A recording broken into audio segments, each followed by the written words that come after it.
regulator, tapos regulator, ayan, ilang piraso na yan, tatlo na, CDI, tapos regulator, palit tayo ng bago mga idol, nakita natin ito mayroon grounded, ayan mga idol, grounded dito lumalabas sa green, lakas ng power sa green, dapat dito lumalabas ang dito mga idol, dapat dito yan sa kulay pula.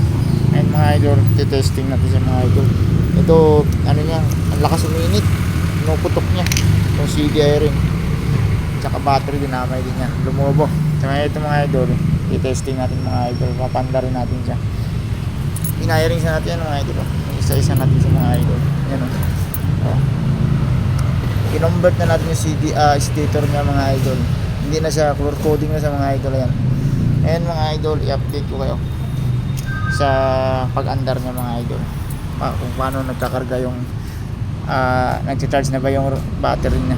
Ano mga idol, tara let's go. Yan na mga idol, mandar na yung convert natin, ayan yung ano nyo, color coding na sa mga idol sa puntang regulator.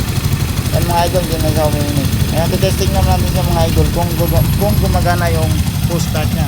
Tara let's go, tingnan natin siya, patayin mo natin ito, gumagana na ito mga idol. Tinanggal ko na ngayon, testing natin yung push start nya mga idol. Ayan na, okay, ito na mga idol, papaandar rin natin sa push start, abangan nyo.